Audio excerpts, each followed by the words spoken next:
নমস্কার, আমি তরুণ ঘোষ।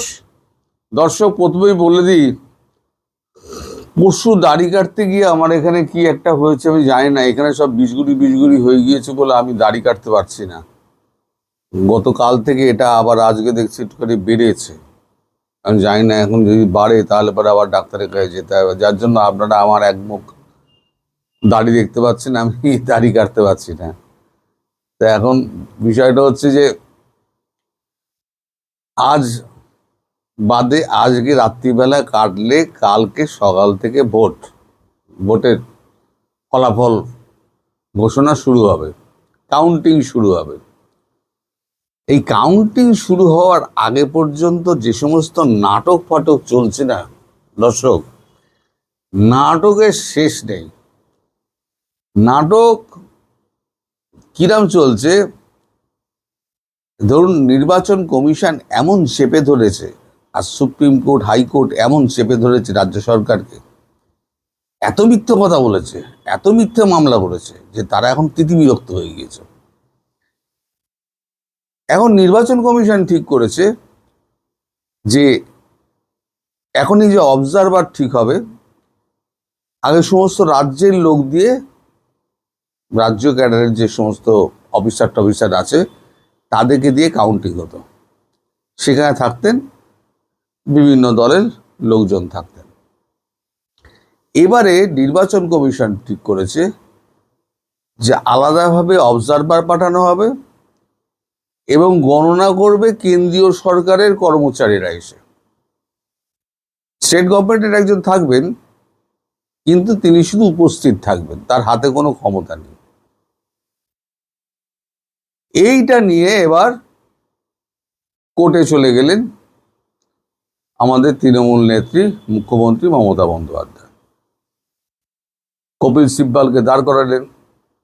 যতগুলো দাঁড়িয়েছেন ততগুলোতেই হেরেছেন কপিল সিব্বাল। তিনিও জেতার জন্য মরিয়া, যে একটা কেস তো অন্তত জিতি, মুখ রক্ষে করি। এক একটা অ্যাপিয়ারেন্স আমি 20 লাখ টাকা করে নিচ্ছি, একটাও আমি জিততে পারছি না, কিছু তো করে দেখাতে হবে। কিন্তু লবডঙ্কা। যেই শুনেছে কোর্ট যে এখানে কেন্দ্রীয় সরকার, নির্বাচন কমিশন ঠিক করেছে কেন্দ্রীয় সরকারের কর্মী দিয়ে তারা ভোট গণনা করাবে, কোর্ট বলছে এটা সম্পূর্ণ নির্বাচন কমিশনের ব্যাপার। নির্বাচন কমিশন ঠিক করবে কোথায় ভোট হবে, কবে ভোট হবে, কি করে ভোট হবে, কিভাবে গণনা হবে, সমস্ত নির্বাচন কমিশনের আদেশ অনুযায়ী হবে। এখানে আদালত কোনো রায় দিতে পারে না। আদালত নির্বাচন কমিশনের কোনো আদেশের ওপরে হস্তক্ষেপ করবে না, অতএব এই মামলা খারিজ। প্রথম ধাক্কা ওইখানে। তারপরে হলো কি, স্ট্রং রুম নাটক। স্ট্রং রুমে গিয়ে মুখ্যমন্ত্রী বসে বললেন ধর্ণা দিয়ে, যদিও 4 ঘন্টার মধ্যে সেই ধর্ণা উঠে গেল। আসলে একটা আমি বলেছিলাম, ন্যারেটিভ একটা তৈরি করার চেষ্টা করা হচ্ছে। ঠিক ভোটের ফলাফল যদি তার বিপক্ষে যায়, তাহলে উনি বিকেলবেলা 4টের সময় উনি একেবারে এসে প্রেসকে জানিয়ে দেবেন যে এই নির্বাচন একেবারে ঘোটালার মাধ্যমে হয়েছে, ব্যালট বাক্স বদল হয়েছে, ব্যালট বাক্সে গন্ডগোল করা হয়েছে, এই সমস্ত উনি বলবেন, আমরা জানি। এখন ফল যখন প্রকাশ হবে, প্রথম দিকে দেখবেন যে তৃণমূল এগিয়ে আছে, বিজেপি পিছিয়ে আছে। আমি আগেই বলে দিচ্ছি, কারণ এটা আর কি এলাকা ধরে হয় না, সব মিলিয়ে মিশিয়ে নিয়ে একসঙ্গে করা হবে। এবার সে হচ্ছে দক্ষিণের কিছু হতে পারে, ওদের কিছু অংশের হতে পারে, বিজেপির কিছু অংশের হতে পারে, মানে দক্ষিণ পূর্ব পশ্চিম চারদিকে, এত বড় পশ্চিমবঙ্গের চারদিকে সব লটারির মাধ্যমে হবে। এখন এটা হলেও চিন্তা করার কিছু নেই, দেখবেন বেলা যত বাড়বে বিজেপি তত এগোবে, এবং এগোবে মানে হু হু করে এগোবে। তো আগে এরা করতো কি, এরা ধরুন এই যে যত নির্বাচন এদের আমলে হয়েছে, এদের কেন সিপিএম এর আমলেও যত হয়েছে, এরা করতো কি, নিজেদের লোক ফিট করে রেখে দিত, আর 2-4টে নির্দল প্রার্থীকে দাঁড় করিয়ে দিত। নির্দলগুলো ওখানে গিয়ে কেউ কংগ্রেসের হয়ে বসলো, অপোজিশনে যে তৃণমূল থাকে তার তৃণমূলের হয়ে গিয়ে বসলো, বা অপোজিশনে যে সিপিএম থাকে তার সিপিএম এর হয়ে গিয়ে বসলো। আর যে অফিসার, যে রাজ্য সরকারের যে অফিসার, সেই অফিসার একজন বার করছে আর একজনকে দিচ্ছে। সে বলছে টিএমসি 620, সিপিএম 1210, এরম হলো। এবার যারা লিখছে উল্টো দিকে, সে বলে দিল কি যে সিপিএম 620 আর তৃণমূল 1210। জাস্ট উল্টো।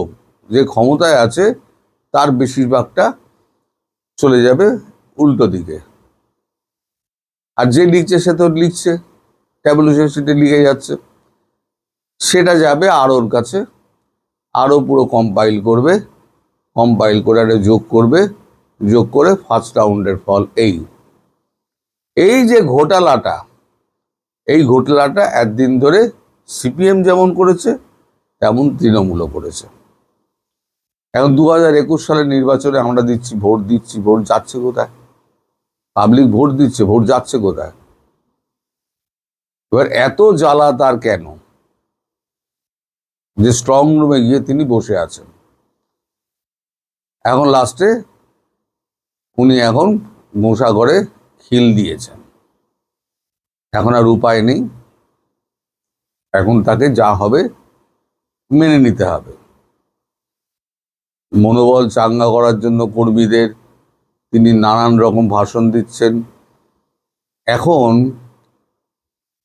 যা অবস্থা, আর একটা খবর আপনাদের দিয়ে রেখে দিই, সেটা হচ্ছে আমাদের ফলতার যে শাহজাহান, যাকে খুঁজতে সেই দাবাং অফিসার যিনি গেছিলেন, তার হুঙ্কারের পরে শাহজাহান তো বেপাত্তা, তাই খুঁজে পাওয়া যাচ্ছে না। আর ফলতায় পুরো নির্বাচনটা ক্যান্সেল হয়ে গেছে। ফলতা যে নির্বাচন, ফলতা আসনের যে নির্বাচন, পুরোটা ক্যান্সেল হয়ে গিয়েছে। 21 তারিখে, 21 মে আবার পুনর্নির্বাচন হবে। পুনর্নির্বাচন হয়ে 24 তারিখ তার ফল ঘোষণা হবে।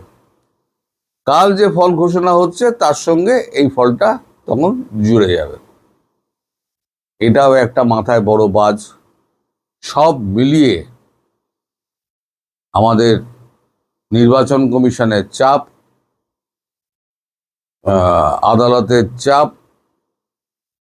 বিরোধী পক্ষের চাপ এবং মানুষের স্বতঃস্ফূর্ত ভোটে অংশগ্রহণ।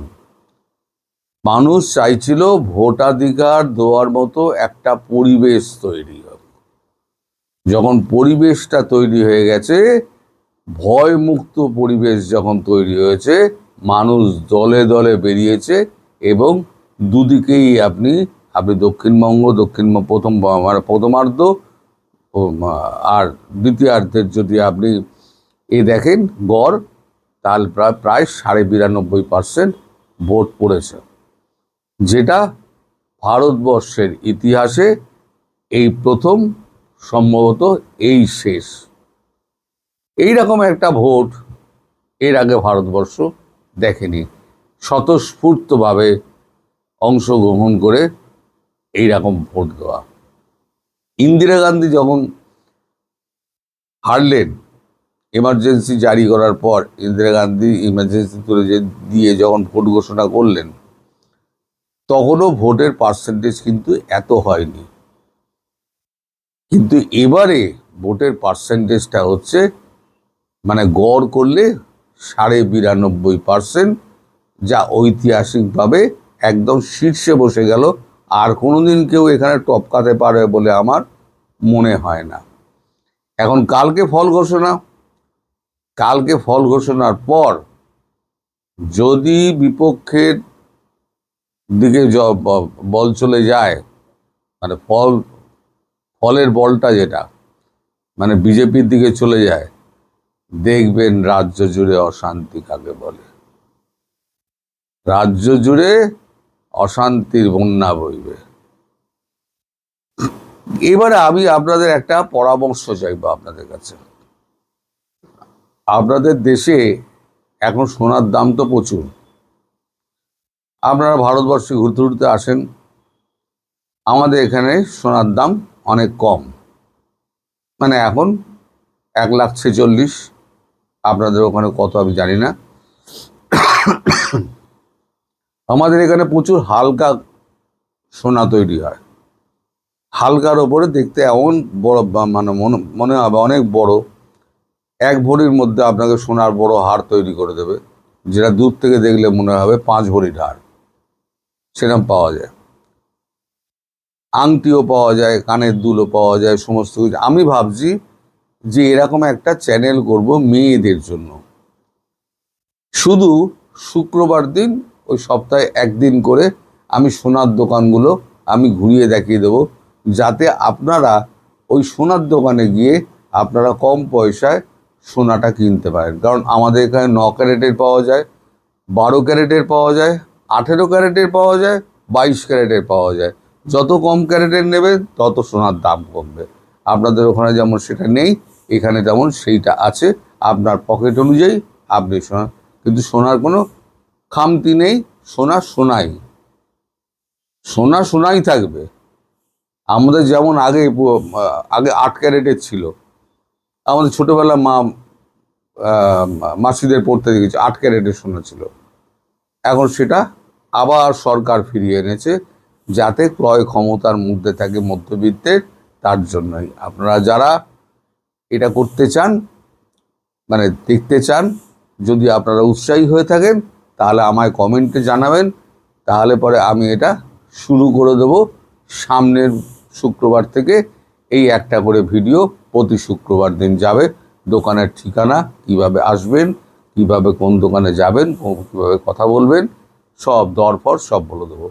সবাই ভালো থাকবেন, সুস্থ থাকবেন, সাবধানে থাকবেন এবং আপনাদের মতামত শোনার ব্যাপারে অবশ্যই আমায় জানাবেন। ধন্যবাদ।